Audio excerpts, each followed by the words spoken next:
প্রিয় শিক্ষার্থীবৃন্দ, ক্লাউড স্কুলের পক্ষ থেকে তোমাদেরকে জানাই স্বাগতম। আমাদের আজকের ভিডিওর টপিক হলো অন ফেম। এটা হচ্ছে জন কিটসের লেখা একটি সনেট। তো সেই সনেট থেকেই আমরা আলোচনা করব। এটা অ্যাকচুয়ালি তোমরা জানো যে এটা আমি যে গত সপ্তাহে যে লিস্টটা পাঠিয়েছিলাম ফেসবুকের মাধ্যমে তোমাদের কাছে, সেটা হচ্ছে যে মানে সেই লিস্টে আর কি এই কবিতাটি নাই, কিন্তু এই কবিতাটি অনেক চমৎকার, সেজন্যই আর কি করছি। আর তাছাড়া কেউ একজন আর কি রিকোয়েস্টও করেছিল কয়েকদিন আগে, তো সেখান থেকে আবার আমি একবার পড়লাম, পড়েও বেশ ভালো লাগলো, তো এই জন্য আমি এটা করছি। তো ঠিক আছে, চলো দেখি শুরু করা যাক। দেখো, শুরুতে কিডস এখানে যে কথাটি বলছেন সেটা হচ্ছে যে ফেম লাইক এ ওয়েওয়ার্ড গার্ল, অর্থাৎ এখানে কবি ফেমকে একজন খামখেয়ালিপনা মেয়ের সঙ্গে তুলনা করছেন এবং একই প্যারালালে নিয়ে আসছেন, এবং নিয়ে এসে এখানে এখানে তোমরা যদি খেয়াল করো যে একটা সিমিলির কিন্তু প্রয়োগ রয়েছে, যে ফেম লাইক এ ওয়েওয়ার্ড গার্ল, ফেম একটা ওয়েওয়ার্ড বলতে খামখেয়ালিপনা একটা মেয়ের মতো, will still be coy to those who woo her with too slavish knees। বলা হচ্ছে ফেম, এইটুকু যুগে যদি আমরা বাদ দেই তাহলে দেখো ফেম উইল বি স্টিল কয়, অর্থাৎ ফেম এখনো বা তখনও লজ্জা পেতেই থাকবে। কম কয় মানে লজ্জা পাওয়া, তো তোমরা জানো যে টু হিজ কয় মিস্টেজ যেটা রয়েছে সেখানে কিন্তু এই কয়ের কথা উল্লেখ রয়েছে। তো ফেম উইল স্টিল বি কয়, ফেম তখনও লজ্জা পেতে থাকবে, টু দোস তাদের প্রতি বা তাদের দেখে, হু উহার যারা তাকে ভালোবাসবে। দেখুন, উ মানে প্রেম করা, তো এখানে যারা তাকে ভালোবাসবে তাদেরকে দেখে ফেম লজ্জা পেতে থাকবে, উইথ টু স্ল্যাভিশনিস, ঠিক তাদের মতো। মানে এখানে স্ল্যাভিশনিস বলতে উহার, স্ল্যাভিশনিস বলতে এখানে ওই সমস্ত প্রেমিক যারা হচ্ছে খুবই একেবারে নিজেদেরকে প্রেমিকার সামনে মনে করে যে একেবারে স্লেভ টাইপের, অর্থাৎ প্রেমিকাদের দাস ভাবে, সেরকম। অর্থাৎ এখানে আমি একটু কর্কশভাবে বললাম, আসলে আমি আমি বোঝানোর জন্য এটা বলছি, আমি বিলিভ করি না এটা। তারপরেও একটু যদি বলি, সেটা হচ্ছে যে দেখো, যে আমরা কখনো আমাদের প্রেমিকাদেরকে এত ভালোবাসি যে অনেক সময় তাদেরকে গোলাপটা দেওয়ার জন্য তার সামনে হাঁটু গেড়ে বসে যাই। তো এখানে বলছে যে এই স্ল্যাভিশ স্টাইল বা এই যে স্ল্যাভিশ স্টাইলে দাসদের স্টাইলে আমরা যে যেভাবে ভালোবাসাটা জানাই, বলছে সেই সমস্ত প্রেমিকদের দেখেও এই ফেম হচ্ছে অনেক লজ্জা পাবে তখনও। আচ্ছা, শুরুতে তাকে আবার বলছে যে ওয়ে ওয়ার্ড একটা গার্ল, অর্থাৎ একই সঙ্গে তা এখানে দেখো একটু খামখেয়ালিপনা একজন গার্লের সঙ্গে তুলনা করছে, আবার কিন্তু একে একেবারে লজ্জিত বা লজ্জা পায় এরকম স্বভাবের একটা মেয়ে হিসেবেও তাকে উল্লেখ করা হচ্ছে। But makes surrender to some thoughtless boy, কিন্তু অবশেষে যেটা করে যে এই ফেম যে কিনা মেয়ের মতো, তারা কি করে সারেন্ডার করে, আত্মসমর্পণ করে কিছু থটলেস বয়ের কাছে, অর্থাৎ বিবেকহীন বা অত চিন্তা ভাবনা করে না এরকম চিন্তাহীন বয়দের কাছে তারা হচ্ছে আত্মসমর্পণ করে। অ্যান্ড ডটস দ্য মোর আপন এ হার্ট অ্যাট এজ, এবং ডটস বলতে মানে প্রেমে অন্ধ হয়ে যাওয়া, ভালোবাসায় অন্ধ হয়ে যাওয়া। তো বলা হচ্ছে যে খুব সহজেই ওই সমস্ত হৃদয়গুলোর উপরে বা ওই সমস্ত থটলেস যে ছেলেগুলো, তাদের যে মন, সেই মনের উপরে তারা বা তাদের উপরে তারা একেবারে ভালোবাসায় অজ্ঞান বা ভালোবাসায় পাগল হয়ে যায়।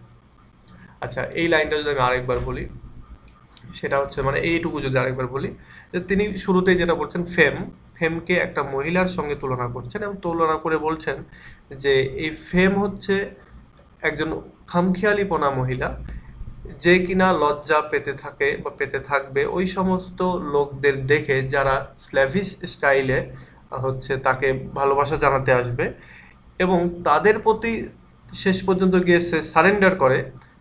মানে যারা থটলেস বয়, অর্থাৎ থটলেস বয়দের প্রতি অ্যাকচুয়ালি এই ফেম বা মেয়েরা হচ্ছে সারেন্ডার করে, এবং তাদের প্রতি খুব সহজেই একেবারে ভালোবাসায় অজ্ঞান বা ভালোবাসায় একেবারে গদগদ হয়ে যায়।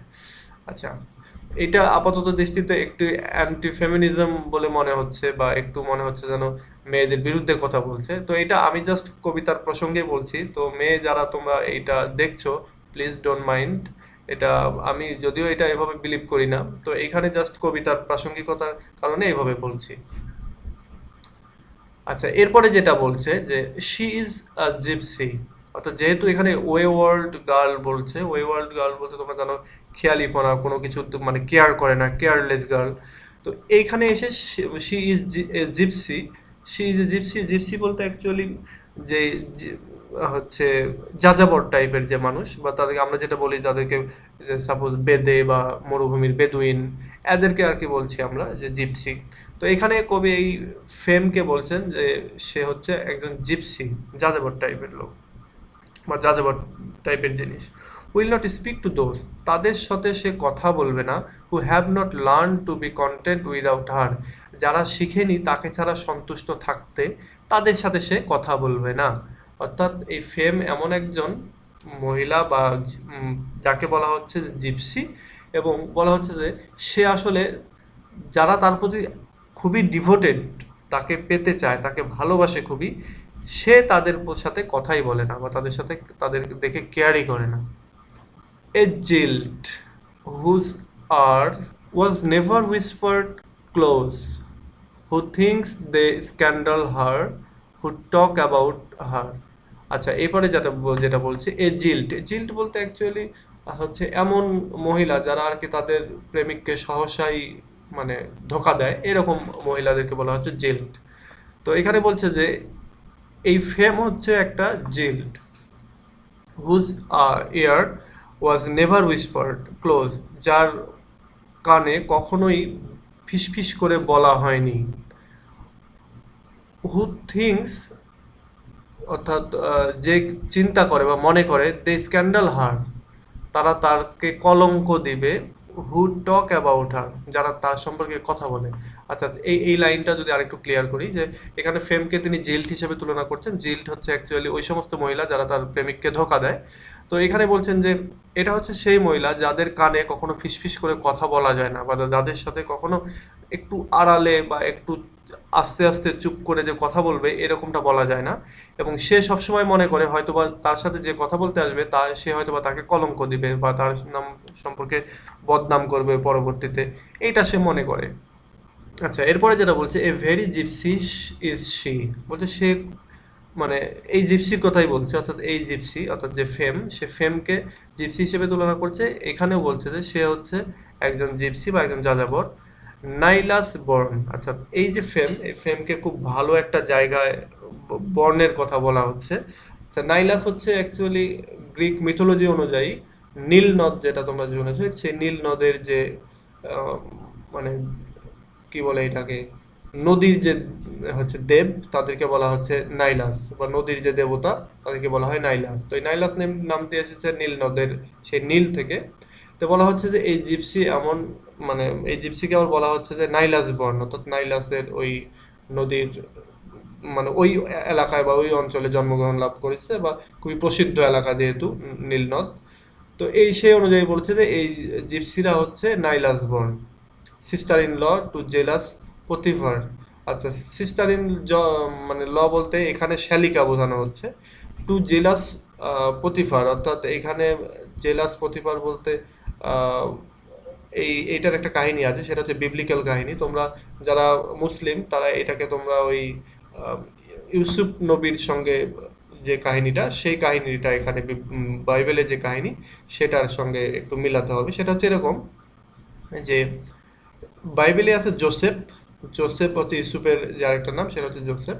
তো বলা হচ্ছে সেই জোসেফ মানে এই পতিফার, এই পতিফারের ওয়াইফ, সে হচ্ছে জোসেফকে ভালোবেসে ফেলে, কিন্তু জোসেফ রাজি হয় না বলে পরবর্তীতে জোসেফকে সে রেপ করার যে দায়ী, মানে রেপ করার জন্য দায়ী করে, যে সে রেপের জন্য প্রচেষ্টা করে চালিয়েছিল। এবং সেই মানে অভিযোগ বা অ্যাকিউজ করার কারণে অ্যাকচুয়ালি পতিফার যে ছিল আর কি সেই হচ্ছে রাজা, সে কি করে তার ওয়াইফকে রেপ করার চেষ্টার কারণে সে জোসেফকে হচ্ছে কারাগারে প্রেরণ করে।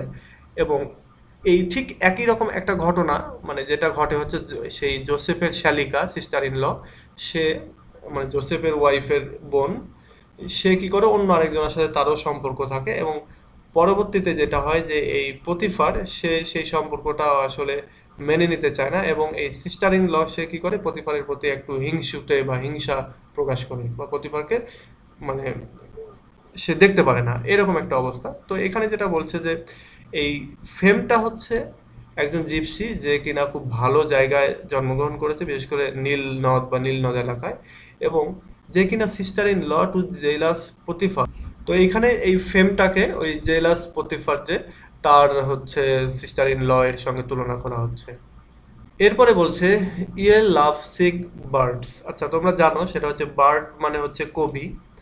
তো এই কবিদের উদ্দেশ্য করেই এইখানে জন কিটস যেটা বলছেন যে তোমরা হচ্ছে ভালোবাসায় আহত বা ভালোবাসার কারণে আহ, আহত হচ্ছে কবি।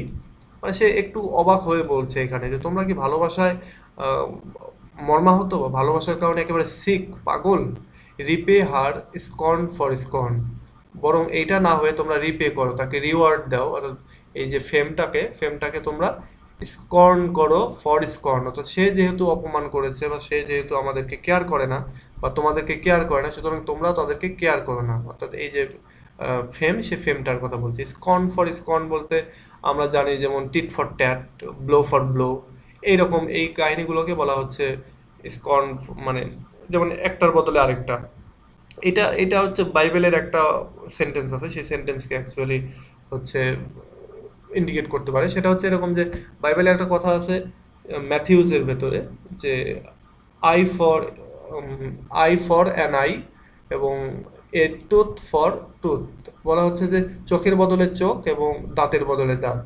ঠিক এখানে যে স্কন ফর স্কন বলতে তোমাকে যদি ফেম কখনো অপমান করে, ফেম রূপী যে মহিলা, সে মহিলা যদি কখনো অপমান করে, তাহলে তুমিও তাকে পাল্টা জবাব দাও এবং তার চেয়ে আরো বেশি করে হচ্ছে জবাবটা দাও। এইটা। এরপরে যে বলছে যে ইয়ে আর্টিস্ট লাভ লর্ন, অর্থাৎ বলছে হে আর্টিস্টরা, মানে আর্টিস্ট বলতে এই যে বার্ডস বা কবি এদেরকে বোঝানো হচ্ছে যে তোমরা কি ভালোবাসায় প্রতারিত, অর্থাৎ ভালোবাসার দ্বারা কি তোমরা ক্ষতিগ্রস্ত। ম্যাডম্যান দ্যাট ইউ আর, বলছে তোমরা যদি সেটা হয়ে থাকো তাহলে তোমরা হচ্ছে পাগল, ম্যাডম্যান। এরপরে আসতেছে সর্বশেষে যে দুইটা লাইন, সেটা হচ্ছে অনেক বিখ্যাত দুইটা লাইন, এবং এই যে এই শেষের চারটে লাইন কিন্তু এক্সপ্লেনেশন বা এই জাতীয় প্রশ্নের জন্য বেশ গুরুত্বপূর্ণ। তো এই লাস্ট যে লাইনটাতে সেটা বলছে যে মেক ইউর বেস্ট বো টু হার, অর্থাৎ এই যে ফেম, সেই ফেমের কাছে কবি যে কথাটা বলছেন যে তার প্রতি তোমরা বেস্ট বো দেখাও। বেস্ট বো বলতে নতজানু হওয়া বা নতজানু হয়ে তো প্রশংসা করা। তো বলছে যে এই ফেমের প্রতি বা এই যে মহিলার প্রতি তোমরা সবচাইতে তোমার যে বেস্ট যে সাধনাটা বা বেস্ট যে প্রশংসাটা সেটা করো। অ্যান্ড বিড অ্যাডিউ, এবং তাকে বিদায় জানাও, অর্থাৎ তাকে কেয়ার করো না। তার প্রশংসা করা ঠিক আছে, তার আরাধনা করা ঠিক আছে, তার জন্য কাজ করো ঠিক আছে, কিন্তু তাকে অ্যাডিউ জানাও, বিদায় জানাও। তার জন্য তার প্রতি মানে তার প্রতি এতটা আগ্রহ শো করিও না, বা তাকে কেয়ারলেস, তার প্রতি কেয়ার দেখিও না এতটা। দেন ইফ শি লাইকস ইট, তাহলে এটা যদি সে পছন্দ করে, শি উইল ফলো, তাহলে সে তোমাকে ফলো করবে। এখানে একটা ওই যে ম্যানলি একটা চিন্তা রয়েছে, অর্থাৎ অ্যাজ এ পুরুষ মানুষ হিসেবে, মানে এই কথাটা এভাবে আর কি না বললে ভালো হইতো, তারপর আমি একটু বলি। সেটা হচ্ছে যে ছেলেদের ভেতরে এই একটা মানে অনেক ছেলেদের ভেতরেই আছে এই একটা টেন্ডেন্সি যে মেয়েদেরকে বেশি ইয়ে দিতে নাই, মানে কি বলে এটাকে, মানে এরা এদেরকে বেশি ইয়ে দিলেই এটা মাথায় উঠবে, এরকম একটা যে কথা। তো ঠিক এটাকে বিলিভ করছি না, বিলিভ না করেই বলছি যে এই লাইনটাতে ঠিক এরকমের কথা যে তোমার বেস্ট ভালোবাসাটা তাকে দাও, কিন্তু এমন একটা ভাব করো যেন তুমি তাকে কেয়ার করো না, যদিও তুমি তাকে চাচ্ছ। অর্থাৎ এখানে একটু হিপোক্রিটিক হইতে বলতেছে, যে একটু হাইপোথেটিক্যালি এখানে এই আচরণটা করতে হবে যে তাকে তোমার সর্বোচ্চ ভালোবাসাটা প্রদান করো, কিন্তু একটা ভান করো, একটা প্রিটেন্ড করো যে তাকে তুমি ভালোবাসো, মানে তাকে তুমি কেয়ার করো না। এবং মেয়েদের ক্ষেত্রে যেটা হয়, মেয়েরা তখন আর কি কন্ট্রোল ঠিক না এখানে, তখন তারা ম্যানেজড থাকে আর কি, এবং তারা এই জিনিসগুলো হচ্ছে যদি পছন্দ করে তাহলে তারা তোমারে ফলো করবে। তো এইখানে অ্যাকচুয়ালি মেয়ে বলতে এখানে যে ফেমের কথা বলা হচ্ছে। তো আমি ফেমকে বোঝানোর ক্ষেত্রেই এর জন্য এটা এইভাবে বলছি আর কি। আচ্ছা, তো এই হলো অ্যাকচুয়ালি মেইন যে কবিতাটা, সেটা আমি যদি এটা আরেকবার বলি, তাহলে কবি এখানে যে বিষয়টা বলছেন বা এটার যদি ইনার মিনিংটা যদি আমি একটু অ্যানালাইসিস করি, তাহলে এরকম যে কবি এখানে যেটা বলছেন যে ফেম হচ্ছে একটা মহিলার মতো যে খেয়ালিপনা বা খেয়াল খুশি মতো আচরণ করে, এবং এটা হচ্ছে ওই মহিলার মতো যে তাকে যারা ভালোবাসবে বা তার জন্য যারা জান দিতে চাইবে, তার কাছে এই ফেম যাবে না, বরং তাকে যারা কেয়ার করবে না, অতটা কেয়ারলেসলি বা কেয়ার দেখাবে না, আলটিমেটলি যেটা দেখা যায় যে ওই ফেমটা তাদের কাছেই যায়। এবং ফেমটার কথা আরেকটা যেটা বলছে, ফেম সাধারণত থটলেস বয়েজ, যারা বিবেকহীন বা বুদ্ধি বিবেচনা নাই, তাদের কাছে বেশি যায়। এবং বলছে থট, মানে এই ফেমটা হচ্ছে জিপসি টাইপের, তারা কারোর সঙ্গে কথা বলে না, তারা যাযাবর লাইফ লিড করে। এবং আহ, মানে বলছে যে এরকম যে মেয়েদের সঙ্গে কেউ যেচে কথা বলতে গেলে যেমনটা হয় যে তারা ভাবছে যে হয়তো বা আমার সঙ্গে কোনো প্রতারণা করবে বা একটা সময় কলঙ্ক দিবে, এই ফেমটাও ঠিক অনেকটা সেরকম। এরপরে ফেমের সঙ্গে এই যে নাইলাসের তুলনা করছে, এভাবে প্রতিফারের যে তুলনা করছে, এগুলো বলার পরে সে এবার এই ফেম এর জন্য যারা অ্যাকচুয়ালি পরিশ্রম করে বা যারা ফেমের জন্য কাজ করে, তাদের উদ্দেশ্যে যেটা বলছেন যে কবিদের উদ্দেশ্যে, বিশেষ করে কবি এবং আর্টিস্ট, যে তোমরা কি এদের মানে ফেমের জন্য একেবারে পাগল? তোমরা এইটা মানে ফেমের জন্য একেবারে মর্মাহত যে ফেম পেতেই হবে, তোমরা কি ডেসপারেট? তো বলছে এইটা না করে, যেহেতু ফেম তোমাদেরকে অপমান করছে বা ফেম তোমাদের কাছে আসছে না, তুমিও তাদেরকে মানে তাকে অপমান করো এবং তুমিও তার প্রতি কেয়ারলেসনেস দেখাও। অর্থাৎ ফেম যেহেতু তোমার প্রতি কেয়ারলেসনেস দেখাচ্ছে, তুমিও এরকম কেয়ারলেস থাকো তার প্রতি। এবং সব শেষে গিয়ে যেটা বলছে যে তুমি ফেমকে ভালোবাসো, ঠিক আছে, ফেমের জন্য কাজ করো, এটাও ঠিক আছে, কিন্তু তাকে তুমি চাও না এরকম একটা প্রিটেন্ড করো, এমন একটা ভাব দেখাও। এবং এই জিনিসটা যদি সে পছন্দ করে, তাহলে কিন্তু সে তোমাকে ফলো করবে, তোমার আর ফেমকে ফলো করা থাকবে না, লাগবে না। আচ্ছা, এই প্রসঙ্গে একটা কথা বলি, এই শেষের লাইনটা এরকম যে আম, মানে এরকম অনেক ক্ষেত্রে এরকমটা ঘটে যে অনেক মহিলা আছে বা অনেক কিছুই আছে, মানে মহিলার কথাই বলি, যে অনেক মহিলা আছে এরকম যে কোনো ছেলে বা কেউ যদি তাকে হচ্ছে এরকম একটা ভাব করে যে সে তাকে কেয়ার করছে না বা সে তার দিকে তাকাচ্ছে না, যদিও সে অনেক সেজে গুজে আছে বা অনেক সুন্দরী সে, তারপরেও সে তাকাচ্ছে না, তখন যেটা হয়ে থাকে যে ওই মেয়েটার মনে একটা জেদ চাপে এবং সে কিন্তু ওই ছেলেকে ফলো করে এবং আলটিমেটলি তাকে তার প্রেমে ফেলে বা এরকম কিছু। তো অনেকটা এই টাইপের। তো এইটা, আচ্ছা, তোমাদের এটা মনে হতে পারে যে আমি হয়তো বা মেয়েদের বিরুদ্ধে বললাম বা এই কিছু, তো এরকমটা কিছুই না। ডোন্ট মানে এটাকে অন্যদিকে নিও না। এটা অ্যাকচুয়ালি আমি যে বর্ণনাটা বললাম, এটা নেট থেকেই বিভিন্ন জায়গা থেকে মানে এই বর্ণনাটা, সুতরাং এখানে আমার নিজের কোনো কথাই নাই, তোমরা প্লিজ এটাকে অন্যভাবে নিও না। তো ঠিক আছে, আজকে এ পর্যন্তই, পরবর্তীতে আবার নতুন ভিডিও নিয়ে আসবো। তো টিল দেন, আল্লাহ হাফেজ।